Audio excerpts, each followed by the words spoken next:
what does God want me to do? Does God expect me to just live indefinitely on a machine because we don't want to murder? Or is it ever okay to end the artificial keeping alive of a life at the end? Our goal is to allow death to happen naturally. We don't want to end death prematurely, but we also don't want to artificially keep it alive when it's very clear that God has said that the time for our end is near. And so how do we deal with the problem of suffering even at the end of life? Some leaders step into the pro-life movement with a title. Others step in with a lifetime of walking alongside the vulnerable. And that's our guest, Reverend Dr. Aric Fenske, because he's spent more than 14 years pastoring small-town congregations in Wisconsin, shepherding these families through birth, crisis, suffering, and the sacred final moments of life. He earned both his Master's of Divinity and Doctor of Ministry from Concordia Theological Seminary, and he's pouring himself into pro-life ministry long before holding any official role. A husband to Maria, a father of 4 daughters, and now a grandfather of 2, Reverend Fenske's commitment to life is not only theological, it's deeply personal. His youngest daughter was adopted after her birth mother, overwhelmed and alone, considered abortion. That story continues to shape his heart, his ministry, and his message that every life, at every stage, deserves protection and compassion. And on May 1st, 2025, he stepped into a new chapter as the Executive Director of Lutherans for Life, taking up leadership at a time when the movement is navigating not only abortion, but end-of-life ethics, gender confusion, youth formation, and a culture wrestling with what it truly means to be human. Today, we talk about these end-of-life care. We talk about adoption. We talk about identity and the urgent need to bring the gospel's clarity and compassion to a generation searching for truth. This is Living Pro-Life.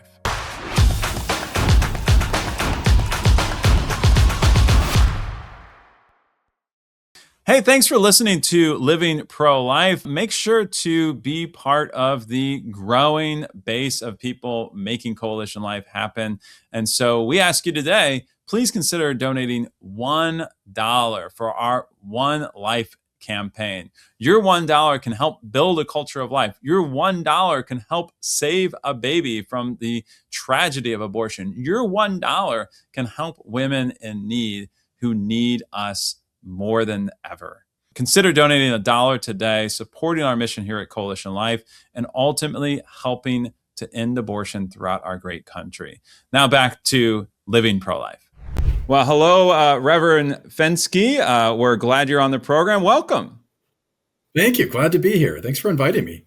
Well, we're glad that you are on our latest episode of our podcast as the leader, the brand new leader of Lutherans for Life. I know you have a lot on your plate, so I appreciate the time you're taking out to spend a little time here. Sure. We've been really covering a lot of topics on our Living Pro-Life podcast. And one of the things we really haven't talked a lot about is the end of life issues. And I know that's really close to your heart. And we talk about a lot about abortion, and as we should, and a lot of the other topics related to life. But I think with a lot of baby boomers, we have a big challenge here. So absolutely, tell us a little bit about where you're at with end of life issues. Sure. So I spent 14 years as a parish pastor, and a great majority of them were elderly, the people that I pastored to. So it was always front and center for us. And a lot of them just weren't thinking about the ethics of end-of-life decisions. And I was pastor in Wisconsin, so we weren't thinking about like assisted suicide because that's not legal here. But just in terms of things like technologies, how do we use them? Is it okay to pull the plug? When is that okay? When is it not okay? That's really front and center in a lot of people's minds, and they just don't know which questions to ask, how to ask them, who to ask them to. And so I think it's important for us to be able to answer those questions and address that and ease the concerns of the people as they draw closer and closer to death and they're thinking about these problems. And so it's something that we at Lutherans for Life try to do, and give as many resources as we can on that, so people can make not only educated decisions, but godly educated decisions as they're facing the end of their life. So tell me, what are some of the main questions that are being asked with regards to, I mean, you mentioned pulling the plug. So whether it's pulling the plug or some of the, so what are some of the main questions, maybe some of the answers? Sure. So, I mean, the big question that I get a lot, and I'll kind of paraphrase it, but I mean, what does God want me to do? Does God expect me to just live indefinitely on a machine because we don't want to murder? Or is it ever okay to, again, if we have to make that decision, to end the artificial keeping alive of a life at the end? And so what I always say to them is, our goal is to allow death to happen naturally. We don't want to end death prematurely, but we also don't want to artificially keep it alive when it's very clear that God has said that the time for our end is near. And so it's a pretty gray area, I know, which is why it needs to be talked about and discuss these, and to give people the kind of a goal or a roadmap to shoot for. Again, that allowing death to happen naturally is the goal. And so that's going to change depending on each situation, but at least it gives them something to aim for. So at least from some different traditions, of course we're talking in the Lutheran tradition right now, but the idea of providing food, water, nutrition, and shelter to an individual. Right. We may not have a moral obligation to push oxygen into someone's lungs. I think we have an obligation to feed that person, right? Right. I know that there's different disagreements in the Christian world even about what that is, but tell us kind of maybe on the Lutheran perspective of what that line looks like there. Sure. I mean, I would say, we would say as Lutherans, I think we'd agree on this, that those different types of basic necessities that you mentioned, food and water, bathing, a comfortable living space, those are things that every person needs. So that's not medical treatment. That's what we need to live. And so I don't think we would withhold feeding from someone any more than you would withhold a bottle from a baby. Just because they can't do it themselves doesn't mean that it's not necessary. And so again, we wouldn't categorize those as medical treatments. We would just say that's a basic human need. And of course, we would continue to provide those things. The only caveat we would say is maybe if the body has reached the point where it can no longer digest food, and introducing food into the system would do more harm than good at that point, maybe we would withhold it. But otherwise, it would be starving a person and inducing death. And so we certainly wouldn't do that. Yeah, I think there was a famous case, I believe it was Terry Schiavo, I believe the name was. Yeah. And they didn't just so-called pull the plug, but they starved her to death. Yeah. Correct. Over many days. I think we as Christians, we have an obligation. I mean, we recently just heard the story, at least in my church, about the Good Samaritan. How do we serve our neighbor? And I think that's just by helping them with basic food and water. Correct. And it's not that we don't have it to give, because we have it. Right. Like we have the food and water and nutrition and whatnot. And so I think that's really, when I look at this from a moral perspective, those basic needs we should be meeting. What else are some of your parishioners, the individuals that you're working with? What are some of their other concerns? One of the things that comes up quite a bit that a lot of people don't think about is pastoral care at the end of life. And so another big issue is the use of morphine, and not just, overdosing on it to the point where it causes death, which is certainly an issue. Even in places where assisted suicide isn't legal, I think we still see an abuse of the use of morphine to the point where it actually ends people's lives prematurely. But another thing that happens is we'll use morphine so much to the point where a person is unresponsive. And I've seen it happen overnight. I mean, a person goes on hospice at 4:00 on Thursday, and by Friday morning, they're no longer speaking. And what does that mean for us in terms of pastoral care? Well, it removes from them the ability to hear the gospel, to confess any sins that might be burdening their conscience, Yeah. just to simply hear the voices, the comfort of their family around them. So it robs from them a lot of great things that God intends them to have at the most vulnerable point in their life. When the devil is going to be raging out and attacking them and causing doubt, the one thing they need the most is to hear the gospel. Yeah. Or the sound of sweet hymns, whatever it might be, or to confess sins that are on their heart. And now we've stolen that from them, because it seems to be that, I don't want to say in most cases, but in a lot of cases that I've seen, hospice comes in, and the first thing they do is institute a morphine regimen. And that's not to say that we don't want to, in Christian love, ease any pain that they might have. But there's got to be a fine line there between easing pain and suffering, and then stealing all these wonderful gifts from them. And so how do we deal with the problem of suffering even at the end of life? I think that's a big question that a lot of people have, and one that we have to be able to answer. Let's switch gears for just a minute, and maybe let's talk about the topic of not abortion, but Sure. also adoption. I think many times these things go hand in hand. But I think you also have a story I'd love. I mean, you were sharing with me earlier, beautiful Sure. story of an adoption. So tell us that story for the listeners. Okay, I'll give you the short version.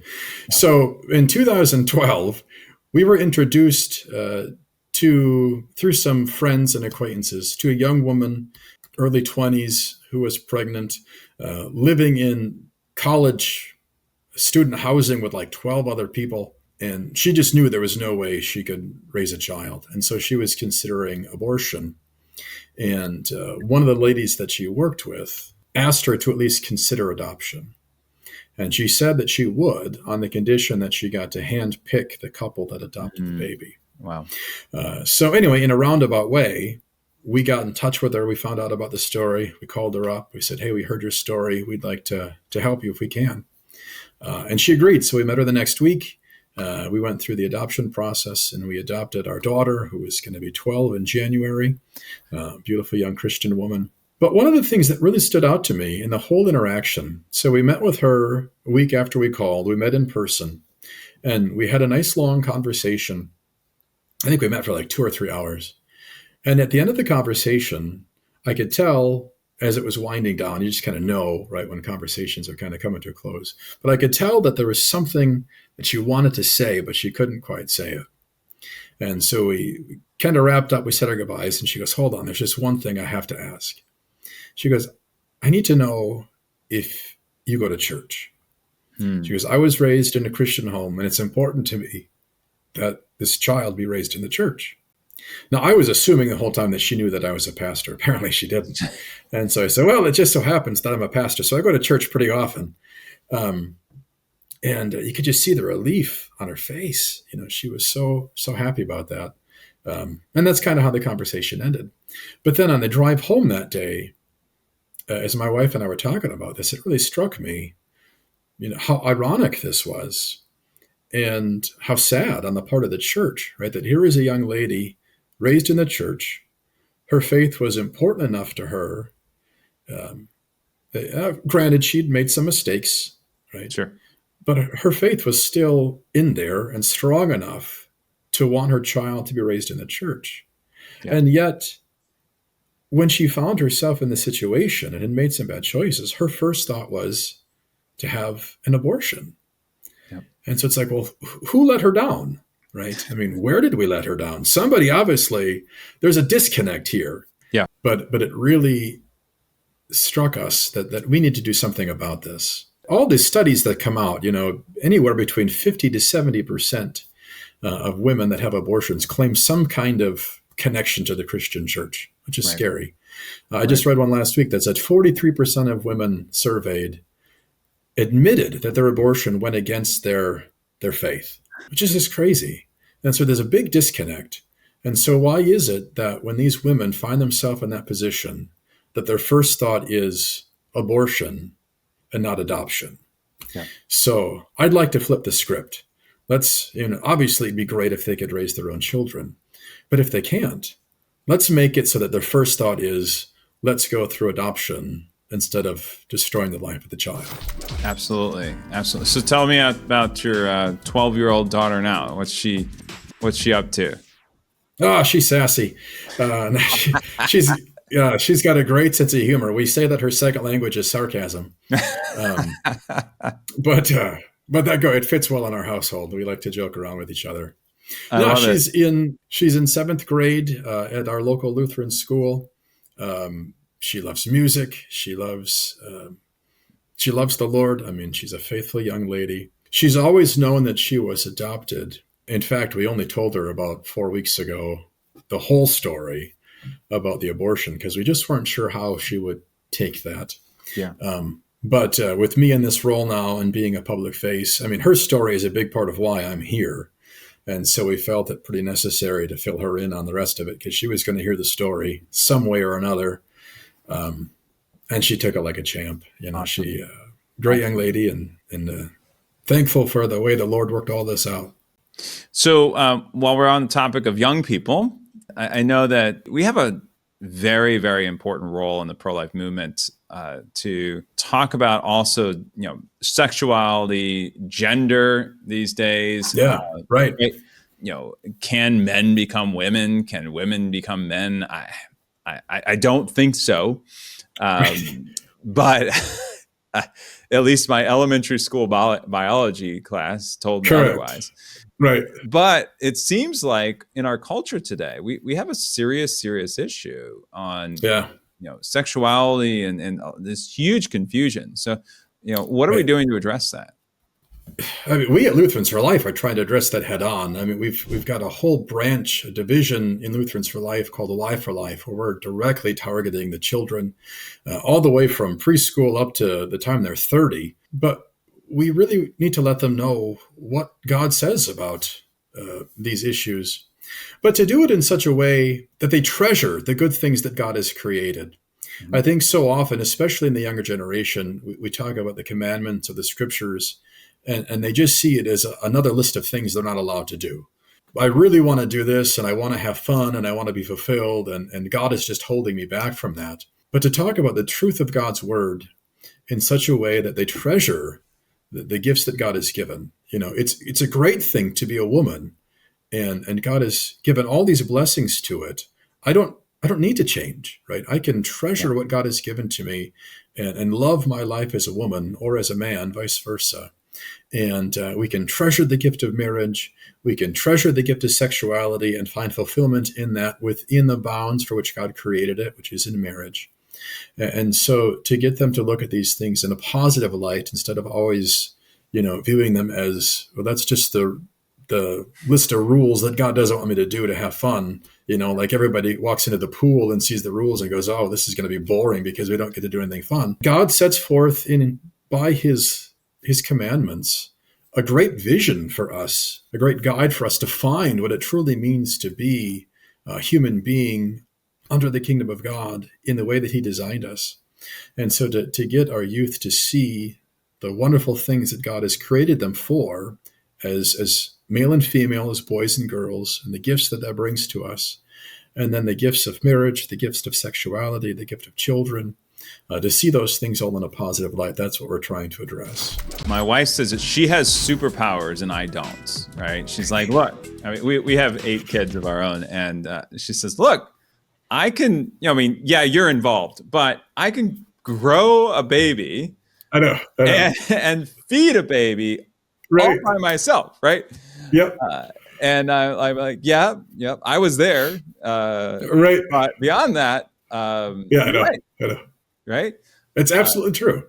And there's a beauty in both the woman's body, generally speaking, but also just the beauty of their ability to bring life into the world that men, we just don't have, right? Right.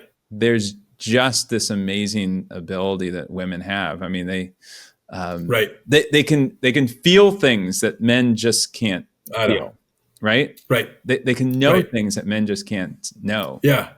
Right. And so, so my wife, she's been through 8 children now, and it's amazing. And it's been quite the journey.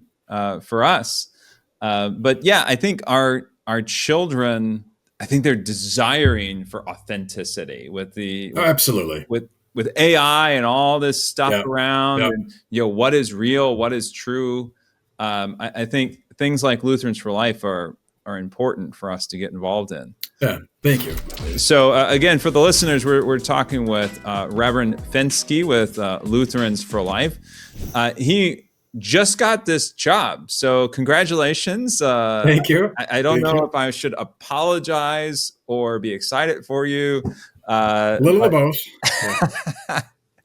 Yeah. So tell us a little bit about Lutherans for Life. We've already been talking about it, but how could the listeners get involved? A lot of ways. We're on Facebook, Instagram, Twitter, you name it, we got it. YouTube, lutheransforlife.org. So the way that our organization is set up, I mean, we have a national branch, of which I'm the executive director, but the real work is done on the front lines. So the congregations, the individuals. And so we're here to provide resources to equip the members of our churches to be voices for life, however that works out in their own situation. So in their own congregations and communities.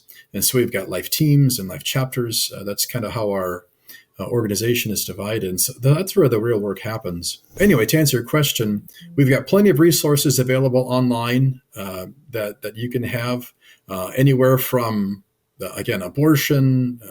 We touch on birth control and IVF and all of those things, adoption, miscarriage. We've got resources for the middle of life, so on sex trafficking, gender and sexuality, marriage, dating, all of those things, all the way up again to the end of life. So there's lots of resources available. If you want to go check those out and use those, you're more than welcome to. We produce those for you. But if you want to get involved, what we would suggest is somehow look into the idea of joining a life team or starting a life team in your congregation, or simply being a life advocate, what we call it. So if there's nobody else around and you still want to be active in your local community, be a life advocate. We've got lots of resources and training on how you can do that in your own situation. Thank you again for your work at Lutherans for Life. I really appreciate the things that you're doing there.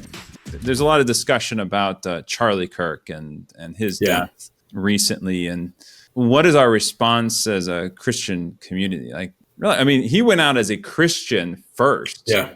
Then from there, he's like, look, I'm just going to listen and have these public debates. But then what is our response? And I think, we saw this huge stadium with, I think it was billions, with a B, who were watching the funeral and all the things, right. And maybe even afterwards. Not just specifically Charlie, but let's, broadly, I mean, we live in a bit of a violent world. And so we do.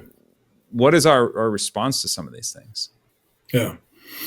I mean, it's, I think, multifaceted, right? I mean, on the one hand, we're going to mourn his death and every death, right? And if we're going to be pro-life, that means that we mourn the death of every single person, because that's somebody that God has treasured.